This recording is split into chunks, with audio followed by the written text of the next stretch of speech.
Hello friends, स्वागत करता हूं आप सभी का एक और नए वीडियो में। तो दोस्तों आज हमारा सीडीपी का ये 5वां नंबर का क्लास होने जा रहा है, जिसकी दोस्तों हम लोग तैयारी कर रहे हैं झारखंड टेट 2025 के लिए। दोस्तों वीडियो में मैं थोड़ा स्पीड बोलता हूं, तो दोस्तों अगर हो सके तो आप लोग वीडियो को दोबारा देख लीजिएगा। लेकिन दोस्तों क्वेश्चन का आंसर जो है वो आप लोग को सोच समझ कर देना है, ठीक है।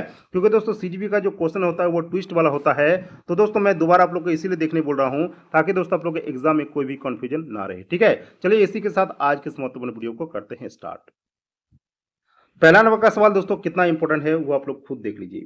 तो पहला नंबर का सवाल में है कि लड़की की तरह ना रो, तुम लड़के हो, पिता के द्वारा पुत्र को कहा गया यह वाक्य क्या दर्शाता है। ऑप्शन में है जेंडर स्थिरता को, जेंडर समानता को, जेंडर पहचान को, या फिर जेंडर रूढ़िवादिता। तो एक पिता के द्वारा दोस्तों पुत्र को क्या कहा गया कि तुम लड़की की तरह आंसू ना बहाओ क्योंकि तुम एक लड़के हो। तो पिता के द्वारा पुत्र को कहा गया दोस्तों यह वाक्य दर्शाता है किसको, जेंडर रूढ़िवादिता को। ऑप्शन नंबर डी आप लोग का यहाँ पर करेक्ट हो जाएगा। अगला सवाल पे आते हैं क्वेश्चन नंबर 2। क्वेश्चन नंबर 2 में आप लोग का सवाल है कि एक विद्यार्थी कहता है कि समोसे का आकार जो है वह त्रिभुज जैसा है, यानी ट्राइंगल जैसा है। वह ज्यामितीय विवेचन में बेन हिले के अनुसार किस स्तर पर है। तो बेन हिले ने दोस्तों कुल मिलाकर 5 स्टेज बताया था, जीरो से लेकर, ठीक है दोस्तों। इसका जो स्तर था जीरो से था, एक से नहीं था। 0, 1, 2, 3, 4 और 5, 5 स्टेज बताए थे। तो यहाँ पर दोस्तों आप लोग को बताना है कि वो बच्चा जो है दोस्तों, वो जो विद्यार्थी है समोसे को त्रिभुज जैसा मान लेता है। और कहीं कहीं ऐसा भी होता है दोस्तों कि वो वर्ग और आयत में अंतर नहीं कर पाता है, क्योंकि वर्ग और आयत में दोस्तों 4-4 भुजा होता है। तो इस स्टेज में दोस्तों बेन हिले के अनुसार वो किस स्तर पर है वो बच्चा। तो यहाँ पर दोस्तों कौन सा आंसर हो जाएगा आप लोग का, पहला। यानी वो जो स्टेज है दोस्तों विजुअलाइजेशन इसको कहा जाता है, यानी चाक्षुषीकरण, जो कि दोस्तों बेन हिले का प्रथम स्टेज होता है। तो यहाँ पर आप लोग का पहला नंबर आप लोग का आंसर यहाँ पर हो जाएगा, ठीक है। अगला सवाल पे आते हैं क्वेश्चन नंबर 3 की ओर। क्वेश्चन नंबर 3 में आप लोग का सवाल है कि एक शिक्षक अपने प्रत्येक बच्चे को पर्याप्त अवसर दे रहा है, पर्याप्त अपॉर्चुनिटी दे रहा है, यह इसका उदाहरण है। प्रतिभाशाली, प्रतिभा प्रगतिशील कक्षा का, लैंगिक समानता का, समावेशी कक्षा का, या फिर उपयुक्त सभी।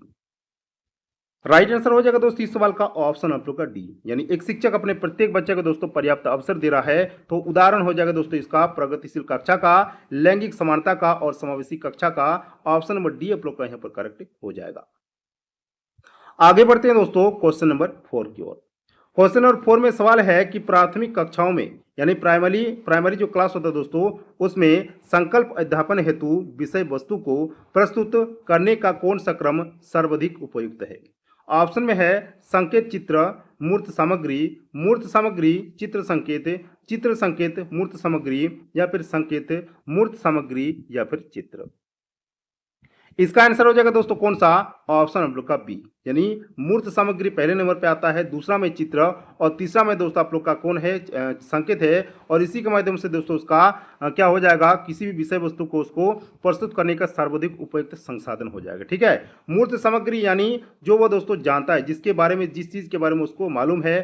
चित्र के माध्यम से तो बच्चा ऐसे ही सीख पाता है, और संकेत के माध्यम से। तो इन तीनों के माध्यम से दोस्तों जो शिक्षण होता है वह क्या होता है, अपसारी चिंतन इसमें होता है, यानी जो कुछ भी बच्चा सीख पाता है दोस्तों वो अपने नॉलेज से सीख पाता है, ठीक है। क्वेश्चन नंबर 5 पे आते हैं। 5 में सवाल आप लोग का है कि डैश स्थूल गद्यात्मक कौशल का उदाहरण है। ऑप्शन में आप लोग का है पकड़ना, निचोड़ना, आड़ी तिरछी रेखाएं खींचना, या फिर भागना। तो अगर इन तीनों में देखें दोस्तों, पकड़ना, निचोड़ना और आड़ी तिरछी खींचना, इसमें दोस्तों क्या होता है, बच्चे को ज़्यादा बल नहीं लगता है। लेकिन दोस्तों अगर आप लोग बात करें यहाँ पर भागना, भागना दोस्तों किसका उदाहरण हो जाएगा आप लोग का, स्थूल गद्यात्मक कौशल का उदाहरण हो जाएगा। क्योंकि क्योंकि इसमें उसको क्या लगता है दोस्तों, पूरे शरीर को उसको भगाना पड़ता है, पूरे शरीर का बल लगता है, जिसमें दोस्तों उसको हाथ पैर और पूरे शरीर का ताकत लगता है। वही दोस्तों इसका उदाहरण हो जाएगा स्थूल गद्यात्मक कौशल का, ठीक है। क्वेश्चन नंबर 6 पे आते हैं। 6 में आप लोग का सवाल है दोस्तों, 6 में आप लोग का सवाल क्या है कि वह विकल्प चुनिए जो उन संदर्भों का सही चुनाव करता है जिनमें बच्चे के लिए अधिगम हो पाता है, यानी बच्चे सही से सीख पाता है। पहला है आप लोग का खेल कूद, घर, कक्षा कक्ष। और यहाँ पर दोस्तों आप लोग का ऑप्शन में दिया हुआ है ABCD। तो यहाँ पर दोस्तों किसके माध्यम से बच्चे के लिए जो होता है अधिगम जो होता है वह सही से हो पाता है। तो यहाँ पर दोस्तों कौन सा इसका आंसर हो जाएगा, यहाँ पर तीनों आप लोग का सही हो जाएगा। यानी खेल कूद के माध्यम से भी बच्चा सीख पाता है, घर से भी आप लोग का सीख पाता है, और कक्षा कक्षे यानी क्लासरूम में भी बच्चा सीख पाता है, यानी अधिगम कर पाता है। तो ऑप्शन नंबर सी के साथ आप लोग जाइएगा 1 2 3। ठीक है, क्वेश्चन नंबर 7 पे आते हैं। 7 में सवाल है कि प्राथमिक कक्षाओं में बच्चे बहुत कुछ लेकर विद्यालय आते हैं। ठीक है, जैसे अपनी डैश अपने अनुभव, दुनिया के देखने का अपना दृष्टिकोण आदि। ऑप्शन में है समस्याएं, भाषा, पाठ्य पुस्तकें या फिर कमियां। तो प्राइमरी लेवल के जो बच्चे होते हैं दोस्तों, वो घर से जो आते हैं, विद्यालय आते हैं, वो अपने साथ क्या लाते हैं दोस्तों, ये आप लोग को यहाँ पर खाली घर में बताना है कि क्या लेकर आते हैं। यहाँ पर दोस्तों कौन सा आंसर इसका हो जाएगा, ऑप्शन और बी। यानी बच्चे अपनी मातृभाषा लेकर आते हैं, अपना भाषा लेकर आते हैं, अपना अनुभव को लेकर आते हैं, और दुनिया के देखने का अपना दृष्टिकोण होता है उनके पास। तो यही दोस्तों इसका क्या हो जाएगा, ऑप्शन नंबर बी, यानी भाषा इसका राइट आंसर हो जाएगा। क्वेश्चन नंबर 8 में सवाल है कि निम्नलिखित में से कौन सा समस्या समाधान की पद्धति का पहला चरण है। ऑप्शन में है समस्याओं को परिभाषित करना, समस्या की पहचान, प्रासंगिक जानकारी की खोज या फिर परिकल्पना का निरूपण। आंसर हो जाएगा इस सवाल का ऑप्शन नंबर का बी, यानी समस्या की पहचान समस्या समाधान की पद्धति का पहला चरण है, पहला स्टेज है। तो ऑप्शन नंबर बी के साथ आप लोग जाइएगा, यहां पर इसका राइट आंसर हो जाएगा। क्वेश्चन नंबर 9 पे आते हैं। निम्नलिखित में से कौन सी अक्षमता केवल जन्मजात होती है, यानी जो जन्म से होती है। मंद बुद्धि, दृष्टि दोष, श्रवण दोष या फिर मुख बधिर। तो यहाँ पर दोस्तों केवल जन्मजात होती है, वो कौन सी अक्षमता हो जाएगा, ऑप्शन का पहला, यानी मंद बुद्धि। क्वेश्चन नंबर 10, जो कि दोस्तों एक बहुत ही छोटा सवाल है। तो ऑप्शन में है दोस्तों, यहाँ पर क्वेश्चन में आप लोग का क्या है कि जेंडर। ठीक है, जेंडर क्या है, एक आर्थिक अवधारणा है, एक जैविक निर्धारक है, एक मनोवैज्ञानिक सत्ता है या फिर एक सामाजिक संरचना है। तो ऑप्शन दोस्तों आप लोग का कौन सा हो जाएगा, ऑप्शन नंबर डी, क्योंकि जेंडर क्या है दोस्तों, एक सोशल कंस्ट्रक्शन है, यानी एक सामाजिक संरचना है। ठीक है, क्वेश्चन नंबर 11 पे आते हैं। 11 में आप लोग का सवाल है दोस्तों, 11 में आप लोग का सवाल क्या है कि आरटीआई, ठीक है, आरटीआई अधिनियम कब लागू हुआ। 26 नवंबर 2009 को, 1 अप्रैल 2010 को, 4 अगस्त 2009 को या फिर 1 जुलाई 2010 को। आंसर हो जाएगा राइट दोस्तों इस सवाल का ऑप्शन नंबर बी, यानी आरटीआई अधिनियम दोस्तों यहां पर आप लोग का आंसर हो जाएगा 1 अप्रैल 2010 को लागू किया गया था। क्वेश्चन नंबर 12 पे आते हैं। 12 में सवाल है कि नई राष्ट्रीय शिक्षा नीति 2020 को लागू करने वाला भारत का प्रथम राज्य कौन बन गया है। तो यही सब सवाल जो होता है दोस्तों सीडीपी में, यही सब सवाल जो होता है इसमें दोस्तों आप लोग को याद करने के अलावा और कुछ भी उपाय नहीं है, क्योंकि दोस्तों ये आप लोग का जेटेड है, मैंने पहले ही कह दिया आप लोग को, ये आप लोग का सीटेड नहीं है। तो कुछ क्वेश्चन दोस्तों इसमें याद भी करके आप लोग को जाना पड़ेगा। तो यहाँ पर आप लोग का कौन सा ऑप्शन हो जाएगा, ऑप्शन आप लोग का यहाँ पर पहला राइट आंसर हो जाएगा। ठीक है, तो नई राष्ट्रीय शिक्षा नीति 2020 को लागू करने वाला देश का प्रथम राज्य कौन सा है दोस्तों, याद रखिएगा कर्नाटक इसका आंसर हो जाएगा। क्वेश्चन नंबर 13 पे आते हैं।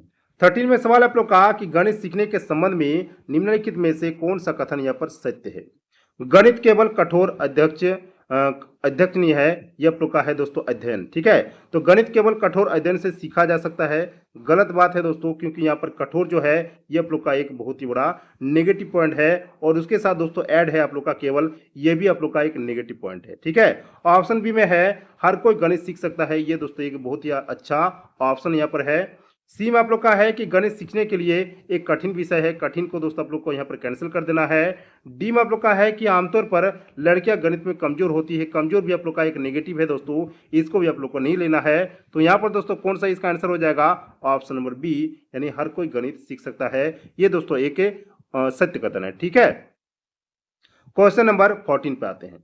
14 में सवाल है कि किशोर अपराध को रोकने के लिए माता पिता को यानी पेरेंट्स को क्या करना चाहिए। बच्चे को डांटे, गलत बात, बच्चों को मारो, गलत बात, बच्चों के साथ सहानुभूतिपूर्ण और सकारात्मक व्यवहार करें, यह अब तक का दोस्तों अच्छा आंसर है। चौथा में देख लेते हैं कि बच्चों को पुरस्कार दें, यह भी दोस्तों गलत। तो आंसर आप लोग का दोस्तों सी यहां पर करेक्ट हो जाएगा। क्वेश्चन नंबर 15 पे आते हैं। 15 में आप लोग का सवाल है कि यदि पृथ्वी पर वर्षा होना सदा के लिए यानी हमेशा के लिए रुक जाए तो इसका परिणाम क्या होगा। इस प्रकार के प्रश्नों को यानी इस प्रकार के सवालों के उत्तर के लिए डैश की आवश्यकता पड़ती है। किसका? अभिसारी चिंतन का, समस्या समाधान का, सृजनात्मक चिंतन का या फिर सामान्य चिंतन का। तो इस प्रकार के प्रश्नों के उत्तर के लिए दोस्तों सृजनात्मक चिंतन की आवश्यकता पड़ती है, सृजनात्मक चिंतन की जरूरत पड़ती है। ऑप्शन नंबर सी के साथ आप लोग जाइएगा, यहाँ पर दोस्तों इसका ये राइट आंसर हो जाएगा। क्वेश्चन नंबर 16 में सवाल है कि निम्नलिखित में से कौन सा तरीका भाषा सीखने का एक साधन है, भाषा सीखने का एक सोर्स है। कहानी सुनना, प्रश्नोत्तर के माध्यम से, अनुकरण के द्वारा यानी कॉपी के द्वारा या फिर उपयुक्त सभी, ऑल ऑफ दीजिए। तो भाषा सीखने का दोस्तों उपयुक्त साधन ये सभी के सभी हो जाएगा, यानी कहानी सुनना प्रश्नोत्तर के माध्यम से और अनुकरण द्वारा दोस्तों भाषा सीखने का सही माध्यम है। तो ऑप्शन नंबर डी आप लोग का यहाँ पर करेक्ट आंसर हो जाएगा। आगे बढ़ते हैं क्वेश्चन नंबर 17 की ओर। 17 में सवाल है कि निम्नलिखित में से कौन सा कारक भाषा विकास को प्रभावित करता है। स्वस्थ परिवार का आकार, लिंग भिन्नता या फिर परिपक्वता। आंसर हो जाएगा दोस्तों कौन सा? ऑप्शन आप लोग का डी यहाँ पर करेक्ट आंसर हो जाएगा। ठीक है, जिसमें दोस्तों आप लोग का ऑप्शन जो है 1 2 3 4 यानी चारों यहाँ पर दोस्तों भाषा विकास को प्रभावित करता है। क्वेश्चन नंबर 18 पे आते हैं। 18 में सवाल है कि राष्ट्रीय पाठ्यचर्या रूपरेखा यानी एनसीएफ 2005 के आधार पर यानी बेस्ड पर पठन कौशल से क्या तात्पर्य है। पठन कौशल से आप क्या समझते हैं। संयुक्त अक्षर लिखना, शुद्ध उच्चारण करना, कठिन वाक्यों को पढ़ना या फिर समझ के साथ पढ़ना। तो 2005 के आधार पर दोस्तों पठन कौशल से तात्पर्य हो जाएगा आप लोग का समझ के साथ पढ़ना। ऑप्शन नंबर डी आप लोग का यहाँ पर करेक्ट हो जाएगा। आगे बढ़ते हैं क्वेश्चन नंबर 19 की ओर। 19 में सवाल है आप लोग का कि किसी बच्चे के चिंतन में आयु बढ़ने के साथ साथ किसकी प्रधानता बढ़ती है। तर्क की, सामान्यीकरण की, आत्म केंद्रीयकरण की या फिर जीववाद की। आंसर हो जाएगा कौन सा दोस्तों? ऑप्शन आप लोग का कौन सा? ऑप्शन आप लोग का पहला यानी तर्क की। तो किसी बच्चे के चिंतन में दोस्तों आयु के बढ़ने के साथ साथ तर्क की प्रधानता बढ़ती है यानी कंपटीशन की प्रधानता बढ़ती है। ऑप्शन नंबर ए आप लोग का यहाँ पर करेक्ट हो जाएगा। आगे बढ़ते हैं क्वेश्चन नंबर 20 की ओर। 20 में सवाल है कि एकाधिक बुद्धिमानी का सिद्धांत कहता है कि प्रभावी अध्यापन के द्वारा बुद्धि बढ़ाई जा सकती है। ऑप्शन बी में है बुद्धि तेजी से बढ़ाई जा सकती है, सी में है कि बुद्धि कई प्रकार की हो सकती है एंड डी में है पेपर पेंसिल परीक्षण सहायक नहीं है। तो एकाधिक बुद्धिमानी का सिद्धांत दोस्तों क्या कहता है। यहाँ पर दोस्तों यह देखिएगा इसका आंसर हो जाएगा कि बुद्धि जो है दोस्तों कई प्रकार की हो सकती है। ऑप्शन नंबर सी आप लोग का यहाँ पर करेक्ट हो जाएगा। ठीक है, क्वेश्चन नंबर 21 पे आते हैं। 21 में सवाल है आप लोग का कि एक बच्चा जो है पहले अपने हाथ से बॉल जैसी बड़ी चीजों को पकड़ना सीखता है। ठीक है, उसके बाद चिमटी पकड़ने का उपयोग करके एक मटर उठाना सीखता है। यह उदाहरण विकास के किस सिद्धांत को दर्शाता है। दोस्तों ये वाला क्वेश्चन जो है वेरी वेरी इंपॉर्टेंट है और ये दोस्तों सीटेट के एग्जाम में बहुत बार पूछा गया सवाल है, चाहे दोस्तों पेपर 1 की बात हो या फिर दोस्तों 2 की बात हो, दोनों में पूछा गया है। ऑप्शन में है संरक्षण, शीर्षगामी, सी पर दूराभिमुख या फिर साम्य धारण। तो यह उदाहरण दोस्तों विकास के किस सिद्धांत को दर्शाता है। तो यह दोस्तों विकास के सी पर दूराभिमुख को दर्शाता है। ऑप्शन सी आप लोग का यहाँ पर करेक्ट हो जाएगा। आगे बढ़ते हैं क्वेश्चन नंबर 22 की ओर। समीपस्थ विकास का क्षेत्र यानी ZPD zone of proximal development की अवधारणा निम्न में से किसके द्वारा दी गई थी। बंडूरा के द्वारा, वाइगोस्की के द्वारा, स्किनर के द्वारा या फिर जीन पियाजे के द्वारा। आंसर हो जाएगा इस सवाल का ऑप्शन आप लोग का बी यानी जेडपीडी की अवधारणा दोस्तों वाइगोस्की के द्वारा दी गई थी। ऑप्शन और बी आप लोग का यहाँ पर करेक्ट हो जाएगा। क्वेश्चन नंबर 23 में सवाल है आप लोग का कि विद्यार्थियों को किस प्रकार के लक्ष्य निर्धारित करने के लिए प्रेरित किया जाना चाहिए। महारत उन्मुखी का, प्रदर्शन उन्मुखी का, असफलता स्वीकृति का या फिर सफलता परिहार का। तो विद्यार्थियों को दोस्तों किस प्रकार के लक्ष्य निर्धारित करने के लिए प्रेरित किया जाना चाहिए। ऑप्शन नंबर ए आप लोग का यहाँ पर करेक्ट आंसर हो जाएगा यानी महारत उन्मुखी। क्वेश्चन नंबर 24 में सवाल है कि आप एक अति सक्रिय बालक यानी हाइपर एक्टिव चाइल्ड को कैसे सही दिशा में लाएंगे। उसे पहली पंक्ति में बैठाएंगे और उसे कड़ी नजर रखेंगे। ऑप्शन बी में है उसे कक्षा के कोने में बैठने की जगह निश्चित करेंगे। सी में आप लोग का है उसे श्यामपट्ट आदि साफ करने का कार्य देंगे। एंड डी में है उपयुक्त में से कोई नहीं, यानी नॉन ऑफ दीजिए। तो यहां पर दोस्तों कौन सा आंसर हो जाएगा? ऑप्शन आप लोग का सी, यानी आप एक अति शीघ्र बालक को दोस्तों सही दिशा में कैसे ले जाएंगे? याद रखिएगा, उसे श्यामपट्ट आदि साफ करने का कार्य देकर। Question number 25।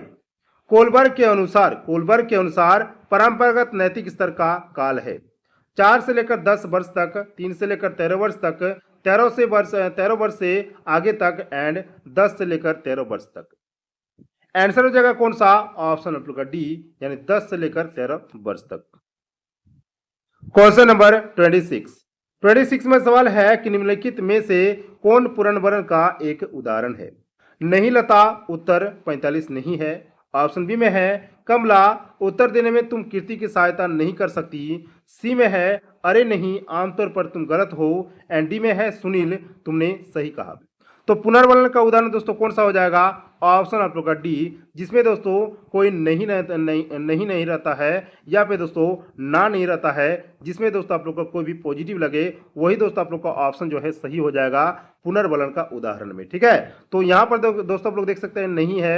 यहाँ पर अगर आप लोग देखेंगे दोस्तों तो यहाँ पर भी आप लोग को नहीं देखने मिल रहा है, और यहाँ पर भी अगर देखें तो यहाँ पर भी आप लोग को नहीं देखने मिल रहा है। लेकिन ऑप्शन डी की अगर बात करें दोस्तों तो यहाँ पर इसका राइट आंसर ये हो जाएगा। Question number 27। वो मूल्यांकन जो आमतौर पर पूरे पाठ्यक्रम के दौरान किया जाता है उसे इस रूप में जाना जाता है: योगात्मक मूल्यांकन के रूप में, समकालीन मूल्यांकन के रूप में, रचनात्मक मूल्यांकन के रूप में, या फिर नैदानिक मूल्यांकन के रूप में। तो जो आमतौर पर पूरे पाठ्यक्रम के दौरान किया जाता है दोस्तों, उसे किस रूप में जाना जाता है? उसे रचनात्मक मूल्यांकन के रूप में जाना जाता है। ऑप्शन नंबर सी आप लोग का यहाँ पर करेक्ट हो जाएगा। आगे बढ़ते हैं दोस्तों क्वेश्चन नंबर 28 की ओर।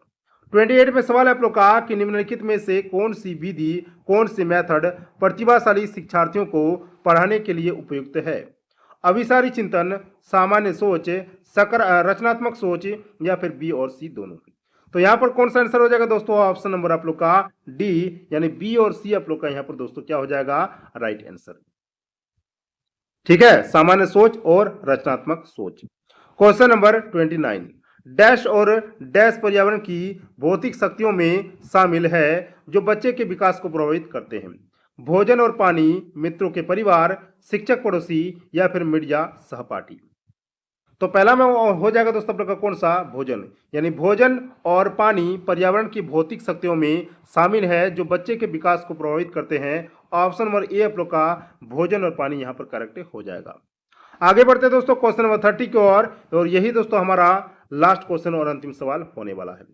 तो सेफोलोकेडल विकास से तात्पर्य है सामान्य से लेकर विशिष्ट, भीतर से बाहर तक, सिर से पैर की अंगुली तक, एंड विशिष्ट से सामान्य। तो सेफोलोडिकल विकास से तात्पर्य है दोस्तों सिर से लेकर, यानी सर से लेकर दोस्तों पैर की अंगुली तक। इसका आंसर हो जाएगा ऑप्शन नंबर सी। तो दोस्तों यहाँ पर आप लोग का 30 मोस्ट इंपोर्टेंट सवाल मैंने आप लोग को करा दिए। और दोस्तों मेरा सीटेट में सीडीपी का, ठीक है, सीटेट में सीडीपी का जो नंबर आया था वो भी दोस्तों मैं आप लोग को यहाँ पर शेयर कर देता हूँ। मेरा दोस्तों 30 में आप लोग का 20 आया था, सही हुआ था दोस्तों आप लोग का 20 बनाए थे दोस्तों हम 30, लेकिन दोस्तों मेरा 29 सही हुआ था। तो दोस्तों इसमें आप लोग को कोई भी चिंता करने की जरूरत नहीं है। सीटेट में दोस्तों जितना भी नंबर आया था उसको छोड़िए, अभी जेटेट में दोस्तों आप लोग का अच्छी तैयारी आप लोग को कराना है। और दोस्तों आप लोग भी अच्छी तैयारी से लेकर अपनी उम्मीद को लेकर बैठ जाएं, और अच्छे से दोस्तों वीडियो को क्या कीजिएगा, आप लोग शेयर कीजिएगा, ताकि दोस्तों मैं भी थोड़ा मोटिवेट हो जाऊं और वीडियो दोस्तों आप लोग के लिए और अच्छे से अच्छे बना पाऊं। ठीक है, मिलते हैं नेक्स्ट वीडियो में किसी और नए टॉपिक के साथ। तब तक के लिए जय हिंद, वंदे मातरम।